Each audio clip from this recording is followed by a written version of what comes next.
Good evening, students. So, this is our lecture number 17 on the Hindu Succession Act 1956. तो last lecture में हमने daughters को partition में कैसे हिस्सा दिया जाता है इसके कुछ एग्जांपल्स किए थे, ठीक है। एंड अलॉन्ग विद दैट मैंने आपको एक मॉडल आंसर भी प्रेजेंट किया था, जो मतलब आप कैसे अटेम्प्ट करोगे एग्ज़ाम में ऐसे क्वेश्चंस को पार्टीशन के, वो मैंने आपको बताया था उसमें, ठीक है। आज जो टॉपिक हम लोग कवर करने वाले हैं that is going to be how does partition comes into effect. हम ये कब मानते हैं कि जो पार्टीशन है वो हो चुका है, ठीक है। ये इफेक्ट में कब आता है, आज हम लोग को ये डिस्कस करना है, इज दैट क्लियर। तो इससे पहले मैं आगे बढ़ूँ, पहले मेरी आपसे एक रिक्वेस्ट है कि मैंने टेलीग्राम ग्रुप का लिंक डिस्क्रिप्शन में दे दिया है, उस ग्रुप को ज्वाइन करिए। वहाँ पर आपको जुडिशरी के रिगार्डिंग जो भी अपडेट्स आ रही हैं वो मिल जाएंगी। अलॉन्ग विद दैट जो हिंदू लॉज के लेक्चर्स मैं बना रहा हूँ उसके नोट्स भी आपको उस ग्रुप पे फ्री ऑफ चार्ज अवेलेबल हैं, ठीक है। तो देख लीजिए, प्लीज़ ज्वाइन दैट ग्रुप। तो शुरू करते हैं आज की डिस्कशन को।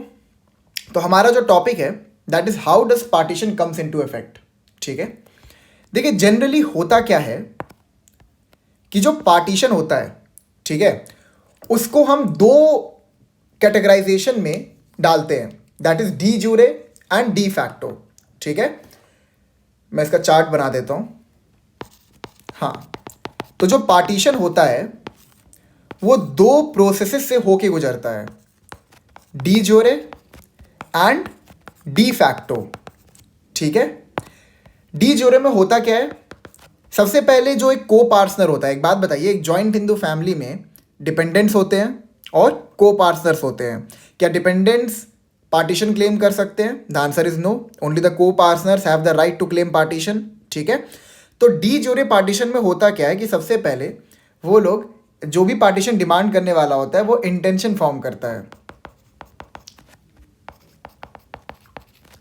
ठीक है। अब इंटेंशन उसने फॉर्म कर ली, मतलब उसने ये ओपिनियन बना लिया कि भाई अब मुझे इस जॉइंट हिंदू फैमिली में नहीं रहना है, जो मेरा शेयर है वो मुझे मिल जाए, मैं उसको लेके या तो अलग हो जाऊं या फिर अपने शेयर को बेच दूं, ठीक है। जो भी मेरी इच्छा करेगी वो काम मैं करूंगा। अब उसने ये इंटेंशन अपने दिमाग में फॉर्म कर लिया है कि मुझे इस जॉइंट हिंदू फैमिली से अलग होना है, ठीक है। तो वो जॉइंट हिंदू फैमिली जो है, when does the joint Hindu family comes to an end, जब सारे मेंबर मर जाएं, ठीक है, या फिर when the partition takes place, ठीक है। तो अब उसने ये इंटेंशन बना ली है कि मुझे इस जॉइंट हिंदू फैमिली का मेंबर बन के नहीं रहना है, जो मेरा शेयर है या तो मैं उसको बेच दूंगा या तो मैं इस शेयर को लेके कहीं अलग बस जाऊंगा, ठीक है। तो उसने इंटेंशन बना ली। अब जो नेक्स्ट स्टेप होगा that is going to be declaration. अरे भैया, आपने खाली इंटेंशन बना ली, वो सफिशिएंट थोड़ी है पार्टीशन के लिए, आपको जाके बताना भी तो पड़ेगा ना कि मैं चाहता हूँ इस जॉइंट हिंदू फैमिली से अलग होना अपना शेयर लेके, ठीक है। तो पहले आपने इंटेंशन फॉर्म किया, then you have declared the same, ठीक है। एंड थर्ड ये है कि अब डिक्लेरेशन का कम्युनिकेशन किसको होगा, ठीक है।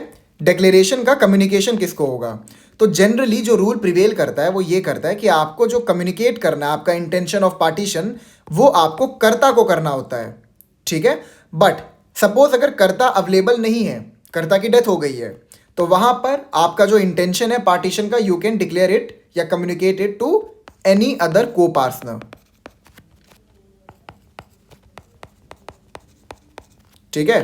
कर्ता और एनी अदर को पार्टनर, ठीक है। ये क्लियर हो गया आपको डी जूरे पार्टीशन क्या होता है। कि सपोज मैं एक जॉइंट हिंदू फैमिली का मेंबर हूं, ठीक है, मेरे पास बहुत सारी एंसेस्ट्रल प्रॉपर्टी है, मेरा जो बिजनेस था वो पूरी तरह से खराब हो गया। अब मेरा ये इंटेंशन है कि जो मेरे पास एंसेस्ट्रल प्रॉपर्टी है उसको मैं बेचूं। अब वो मैं बेच सिर्फ तभी सकता हूं जब पार्टीशन होगा। तो इसके लिए पहले मैंने इंटेंशन बनाया कि अब मुझे पार्टीशन चाहिए, उसके बाद ये जो मेरा इंटेंशन है इसको मैंने डिक्लेयर किया, एंड एट द एंड मैंने इसको कम्युनिकेट किया either to the karta, and if the karta is not available to any other copartner. Is that clear? अब आते हैं डी फैक्टो पे, ठीक है। अब डी फैक्टो क्या होता है, देखिए मैं आपको एक चीज समझाता हूं। डी जूरे पार्टीशन में हम ये बिलीव करके चलते हैं कि जो पार्टीशन है वो हो चुका है, बट जो पार्टीशन मीट्स एंड बाउंड्स पे होता है, मतलब कि पूरी तरह से सबके शेयर्स को हमने एसर्टेन कर दिया, डिटरमाइन कर दिया, वो डी फैक्टो पार्टीशन में होता है, ठीक है। मैं इसको लिख देता हूं, actual shares are divided by meets and bounds, ठीक है। और यहां पर here the partition stands complete, समझ में आ गया आपको? तो D0 में हमने क्या समझा कि अभी हमारी खाली इंटेंशन है, हमने उसको डिक्लेयर किया और उसको हमने कम्युनिकेट किया, ठीक है। यहां पर पार्टीशन हो जाता है, जो जॉइंट हिंदू फैमिली स्टेटस होता है ना, it comes to an end in de jure partition. लेकिन जो एक्चुअल शेयर्स का एसर्टेनमेंट होता है वो डी फैक्टो पार्टीशन में होता है। मतलब अभी आपने इंटेंशन अपनी दिखाई कि नहीं हमको पार्टीशन करना है, अब मतलब मेंबर्स के बीच में थोड़ी झड़प हो गई कि मेरे को इतना मिलेगा, मेरे को इतना मिलेगा। दे केम टू द कंक्लूजन, चलो कोर्ट जाते हैं और कोर्ट ही डिसाइड करेगा कि किसका कितना शेयर होगा, ठीक है। तो जब कोर्ट इस मैटर में एक फाइनल डिक्री पास कर देगा, ठीक है, तो यहां पर हम लोग क्या लेके चलेंगे कि अब जो पार्टीशन है वो डी फैक्टो हो गया। डी ज्यूरे कब होता है? जब आप इंटेंशन देते हो। डी फैक्टो कब होता है? जब पूरी तरह से सबके शेयर्स को हम एसर्टेन कर देते हैं, अलॉट कर देते हैं, डिटरमाइन कर देते हैं। Is that clear? ठीक है, ओके। हाँ, जब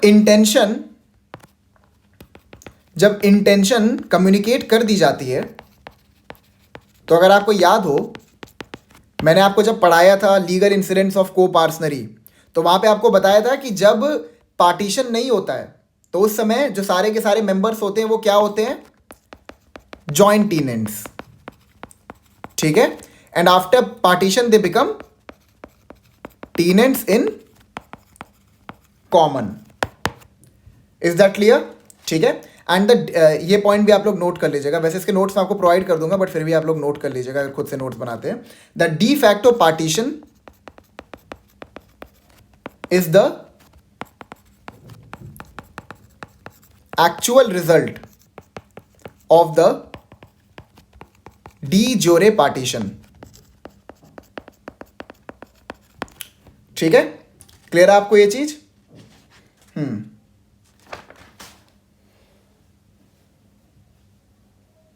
ठीक है, इसमें आपको और क्या बताना है मुझे?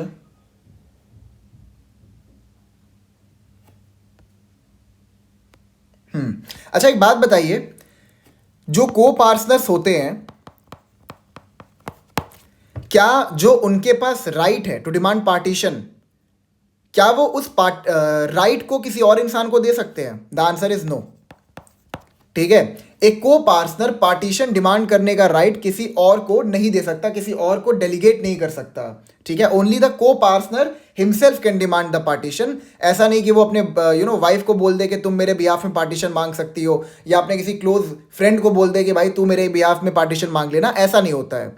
ठीक है, तो ये ध्यान रखिएगा कि जो पार्टीशन डिमांड करने का जो राइट है को पार्टनर के पास, सिर्फ वो ही उसको एक्सरसाइज कर सकता है, and that right can not be delegated in any situation. Is that clear? ठीक है। और एक और चीज ये ध्यान रखिएगा कि डी ज्यूरे पार्टीशन सिर्फ तब होता है जब कम्युनिकेशन हो जाता है। आपने मेयरली एक इंटेंशन बना लिया दिमाग के अंदर कि मुझे अब पार्टीशन चाहिए, वहां पे हम प्रिजम्पशन लेके नहीं चलते हैं कि आपने पार्टीशन हैड टुक प्लेस। ठीक है, the partition will only took place in the situation when the communication has taken place. Is that clear? ठीक है, ओके, व्हाट्स नेक्स्ट? हाँ, अच्छा, एक चीज और आप समझिए कि अगर पार्टीशन हो गया है, ठीक है, तो इसका मतलब ये नहीं है कि वो अपने शेयर को लेके कहीं अलग जाके बस जाएं। ठीक है, अगर पार्टीशन हो भी गया है, मान लो एक ही घर है, तो वो उस घर में अभी भी चाहे तो साथ में रह सकते हैं। भले ही उनके शेयर्स को हमने एसर्टेन कर दिया है, बट इसका मतलब ये नहीं है कि पार्टीशन होने के बाद वो अपना शेयर लेके कहीं चले ही जाए या फिर उसको बेच दें। They can still remain together. तो इसी मैटर पे एक बहुत ही लैंडमार्क केस है, that is Kalyani versus Narayanan. इसको एक बार हम लोग पढ़ लेते हैं। 1980 सुप्रीम कोर्ट।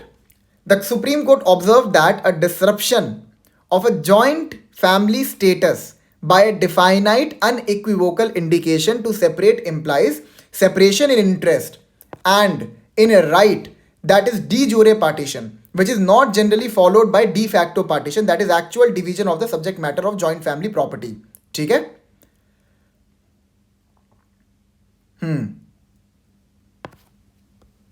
ठीक है, यहां पे देखो सुप्रीम कोर्ट ने क्या कहा था, which is not generally followed by D facto partition. इसका मतलब यह है कि आपने अपने इंटेंशन को कम्युनिकेट कर दिया कि मुझे अब पार्टीशन करना है। ठीक है, आपने इंटेंशन को कम्युनिकेट किया, पार्टीशन हो गया, ठीक है, लेकिन एक्चुअल पार्टीशन नहीं हुआ। मतलब पार्टीशन हो गया इन द सेंस, मतलब सपोज अगर ये घर है, ठीक है, इसमें 3 फ्लोर है, 3 भाई थे, FS1, FS2 and FS3। FS1 ने अपनी इंटेंशन कि मुझे अब पार्टीशन चाहिए, ये कम्युनिकेट कर दी FS3 को। Is that clear? ठीक है। अब इसके बाद क्या होता है, इसके बाद इवन दो इसने ये कम्युनिकेशन FS3 को कर दी, तो वहां पर क्या हुआ, वहां पर पार्टीशन हो गया। अब इन लोगों ने क्या किया, अपना अपना शेयर ले लिया। FS1 ने ये ग्राउंड फ्लोर ले लिया, FS2 ने फर्स्ट फ्लोर ले लिया और FS3 ने सेकंड फ्लोर ले लिया। ठीक है, इन लोगों ने ले लिया, बट इन्होंने रजिस्टर नहीं करवाया। तो यहां पर क्या हुआ है, यहां पर खाली डी फैक्टो पार्टीशन हुआ है। ठीक है, यहां पे सिर्फ डी फैक्टो पार्टीशन हुआ है। इन लोगों ने अपने जो शेयर्स इन्होंने निकाले हैं उसको इन्होंने या तो इन्होंने ना ही रजिस्टर करवाया, ना ही कोर्ट ने इस रिगार्डिंग कोई डिग्री पास की कि किसका कितना शेयर है। Is that clear? तो यहां पर यह भी पॉसिबिलिटी है कि आपने सिर्फ डी फैक्टो पार्टीशन किया और उसके बाद भी आप लोग साथ में ही रह रहे हैं, और जो डी ज्यूरे पार्टीशन है that generally doesn't follow the de facto partition. Is that clear? Okay, एक केस लॉ और देख लीजिए। In Raghavamma versus Chechamma, the court observe that partition is a severance of a joint status, and as such it is a matter of individual choice. In the case of partition, there should be an intimation indicating representation of such intention of severance of status. It is immaterial whether the other members assent as ones. ठीक है, यहाँ पर क्या कहा supreme court ने कि अगर आप एक को पार्टनर हो और आपकी इंटेंशन ये है कि आपको अपना शेयर लेके अलग होना है या फिर आपको अपना शेयर चाहिए, ठीक है, तो ऐसा नहीं है कि जो बाकी मेंबर्स हैं उनका आपको एसेंट चाहिए इस रिगार्डिंग। अगर वो कहेंगे नहीं नहीं हम नहीं चाहते हैं पार्टीशन हो, तो पार्टीशन नहीं होगा। आपका वो जो शेयर है ना वो पहले से वहां पर था, बस हम उसको एसर्टेन कर रहे हैं। तो बाकी लोगों के पास ये चॉइस नहीं है कि वो अगर आपने पार्टीशन डिमांड कर लिया है तो उसको डिनाई कर सके। उनके एसेंट की कोई वैल्यू नहीं है इस रिगार्ड में। ठीक है, a member declares his intention to separate, his right to obtain his share in undivided joint family property becomes absolute and unimpeachable. There is an immediate severance of status. ठीक है, the moment the person has intended, ठीक है, and communicated the same that I want my share and I want to be separate from the joint Hindu family, तो वहां पर जब उसने ये इंटेंशन कम्युनिकेट कर दिया तो वहां पर जो उसका जो राइट है उस प्रॉपर्टी में, जो उसका शेयर है, it will become absolute and unimpeachable. इसका मतलब ये है कि इसके बाद फिर वापस में उन चीजों को जोड़ा नहीं जा सकता है। ठीक है, और जैसे ही आपने ये मैटर कम्युनिकेट किया वहीं पर the presumption is that the status has been severed, यानी कि अब आप अलग हो चुके हो। Is that clear? ठीक है, ओके, आपको समझ में आ गया ये चीज? मैं फिर से एक बार रिपीट कर देता हूं। तो पार्टीशन दो प्रकार का है, दो फेजेस में होता है, डी जोरे एंड डी फैक्टो। डी जोरे में क्या होता है, आपने इंटेंशन फॉर्म किया, को पार्टनर ने इंटेंशन फॉर्म किया, उसने डिक्लेयर किया and the same declaration has been communicated. Declare मतलब सपोज उसने जो जितने भाई थे वो अलग अलग रहते थे, तो उसने एक लेटर लिख दिया, तो द मोमेंट ही wrote the letter it would be presume that he had declared it. ठीक है, उसके बाद जो ये लेटर है वो ट्रांजिट में चला गया, उसके मतलब जैसे वो ट्रांजिट में गया इसका मतलब क्या है, now it has been communicated. ठीक है, और कम्युनिकेशन किसको करना है, कर्ता को करना है, या फिर अगर कर्ता अवेलेबल नहीं है तो किसी भी एनी अदर को पार्टनर को। ठीक है, और डी फैक्टो पार्टीशन क्या होता है, जब पार्टीशन एक्चुअली हो जाता है, मतलब जब सबके शेयर्स को डिटरमाइन कर दिया जाता है और सबके शेयर्स उनको अलॉट कर दिए जाते हैं। ठीक है, ये जनरली क्या है, रजिस्ट्रेशन के थ्रू होता है अंडर द रजिस्ट्रेशन एक्ट 1908 या फिर by a decree of the court. Is that clear? लेकिन ये आप ध्यान रखिएगा, डी ज्यूरे पार्टीशन जब हो जाता है तभी हम मान लेते हैं कि जो जॉइंट हिंदू फैमिली स्टेटस था it was severed. Is that clear? चलो, अब एक सवाल हमारे सामने और आता है, that is what is the effective date of severance of status.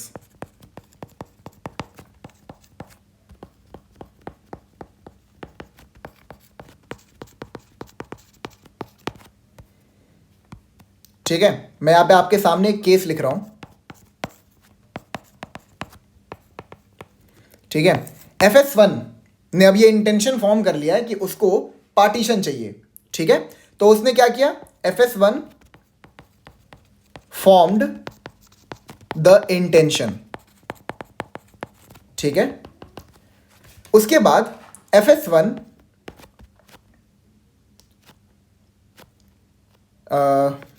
passes a letter on suppose 10th September 2023, ठीक है, which was received on 12th September 2023, ठीक है। उसके बाद यहाँ पे FS1 institutes a suit on suppose 1st December 2023, ठीक है, and the notice for the same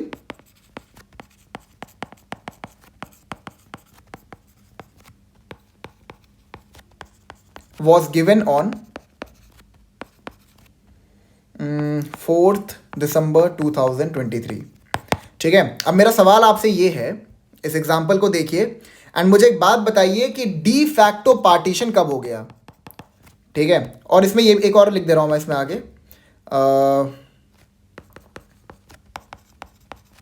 the court passed the final decree on suppose 1st March 2024, ठीक है, फाइनल डिग्री ऑफ पार्टीशन, ठीक है। अब मुझे एक बात बताइए, यहां पर डी फैक्टो पार्टीशन कब हुआ है और डी जूरे पार्टीशन कब हुआ है, ठीक है। यहां पर डी फैक्टो पार्टीशन कब हुआ है, ऑन 10th September 2023, ठीक है, नॉट ऑन 12th September 2023। आप लोगों ने कॉन्ट्रैक्ट पढ़ा है ना कि जब एक बंदा लेटर को ट्रांजिट में डाल देता है और जैसे ही वो उसके पावर से बाहर हो जाता है, हम वहीं पे ये प्रिज्यूम करके चलते हैं that the communication has already taken place, ठीक है। तो on 10 September 2023 the de facto partition took place, ठीक है। एंड जो डी जूरे पार्टीशन है वो कब हुआ, क्या जिस दिन सूट को इंस्टीट्यूट किया गया था उस दिन हुआ? नहीं। क्यों? अच्छा एक बात बताइए, 1 December 2023 जब सूट को इंस्टीट्यूट किया गया था तब एक्चुअल पार्टीशन क्यों नहीं हुआ, ठीक है, क्योंकि उसके बावजूद भी मान लीजिए ये आपकी जो जॉइंट हिंदू फैमिली है, इसमें कोई मेंबर मर गया तो इनके जो शेयर्स हैं वो फ्लेक्सिबल हैं और किसी भी मेंबर के मरने से जो रिमेनिंग को पार्टनर्स होते हैं उनके शेयर इंक्रीज हो जाते हैं, ठीक है। तो जो डी जूरे पार्टीशन है that will only take place when the final decree will be pass by the court, ठीक है। तो on 1 March 2023 de jure partition takes place, ठीक है। लेकिन जो इफेक्टिव डेट ऑफ पार्टीशन है दैट इज 10 September 2023। हम लोग यहां पे यानी 10 September 2023 को ये प्रिजम्पशन मान लेंगे कि अब जो स्टेटस था जॉइंट हिंदू फैमिली का इट हैज बीन सेवियर्ड। जो पहले टीनेंट्स इन कॉमन थे, सॉरी जॉइंट टीनेंट्स थे, they have become tenants in common. Is that clear? ठीक है, ओके। इसमें और क्या मुझे बताना है? जो ये मैंने आपको बात बताई ना कि जो लेटर है वो ट्रांजिट में जैसे ही गया तो उसके पावर से बाहर हो गया and we will presume that the communication has taken place, इसको हम कहते हैं डॉक्ट्रिन ऑफ रिलेटिंग बैक। एक सेकंड, यहाँ पे है ना, sorry, this one, this is called as doctrine of relating back. Is that clear?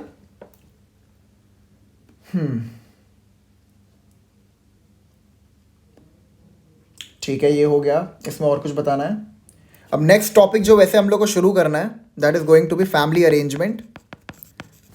जो बातें मैंने आपको बताई हैं उसके हिसाब से आप लोग अपने नोट्स बनाते रहिए। मैं नोट्स जल्दी ही प्रोवाइड करूंगा, मेरे को पता है थोड़ा सा लेट हो रहा है मुझे, बट आपको जल्दी ही मिल जाएंगे। विद इन अ वीक आपको सारे लेक्चर्स के नोट्स मिल जाएंगे ग्रुप पे, ठीक है। मैं उस पर काम ही कर रहा हूँ अभी। हाँ, तो नेक्स्ट टॉपिक जो हमें शुरू करना है फैमिली अरेंजमेंट। अच्छा, इससे पहले हम लोग नेक्स्ट टॉपिक की तरफ आगे बढ़े नेक्स्ट लेक्चर में। एक एग्जाम्पल मैं आपको दे रहा हूँ। मैंने एक मेंस का क्वेश्चन सॉल्व किया था तो वहाँ पे एग्जाम्पल मुझे काफ़ी अच्छा लगा, ठीक है। पार्टीशन का है और मैं चाहता हूँ आप लोग इसको अटेम्प्ट करें। इसके बाद हम लोग लेक्चर को कंक्लूड करेंगे, ठीक है।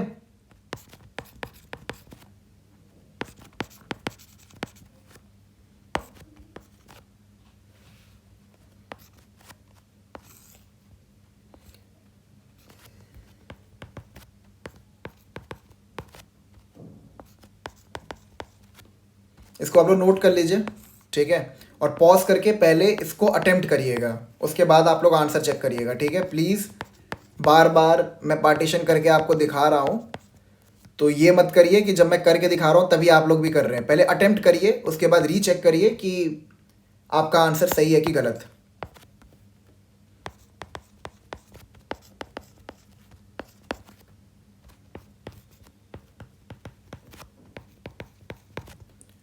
ठीक है।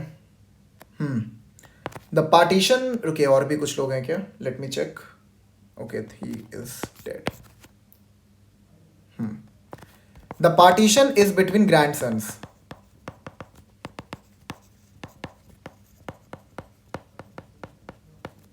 ठीक है, इनकी बात हो रही है, इनके बीच में पार्टीशन है।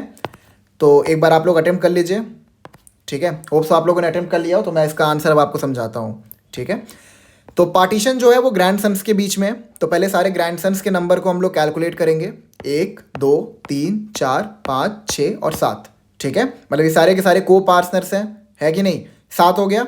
अभी बात बताइए, डब्लू को शेयर मिलेगा? देख, डब्लू को शेयर मिलेगा, यस मिलेगा। ठीक है, क्यों मिलेगा? Because she is the widowed mother. और मैंने आपको बताया था कि जब पार्टीशन होता है तो along with the co partners कुछ डिपेंडेंट्स को भी हम शेयर अलॉट करते हैं। उनमें कौन कौन आता है?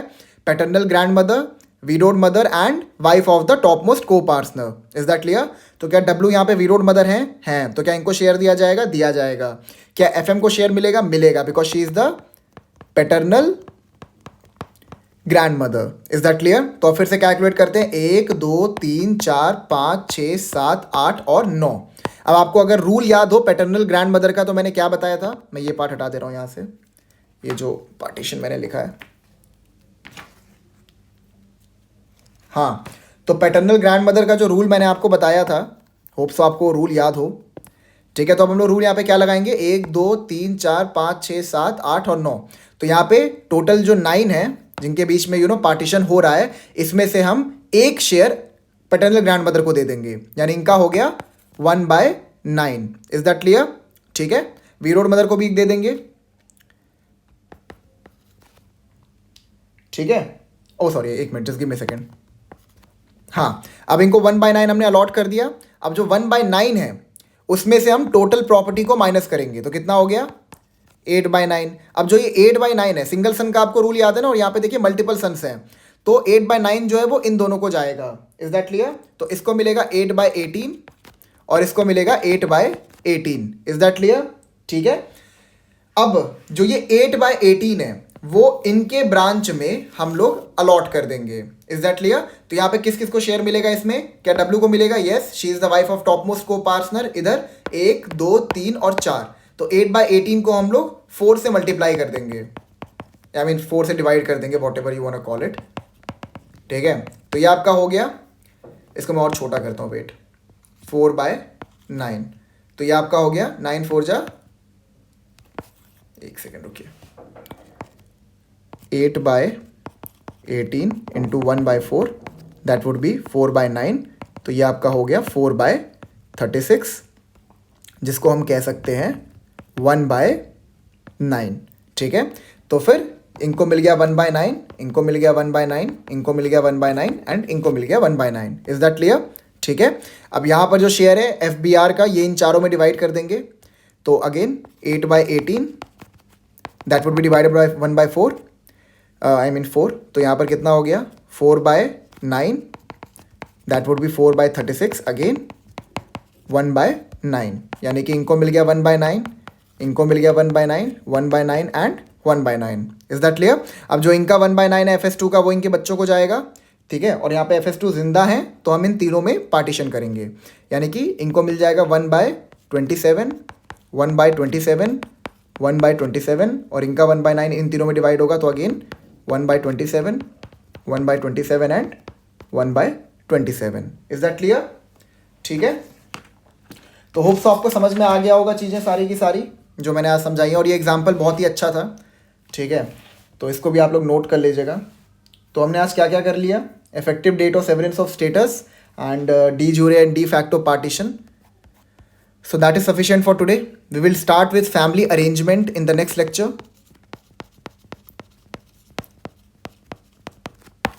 ठीक है, और बाकी जो इसके नोट्स हैं वो आपको ग्रुप में मिल ही जाएंगे. So thank you so much. I'll meet you in the next lecture.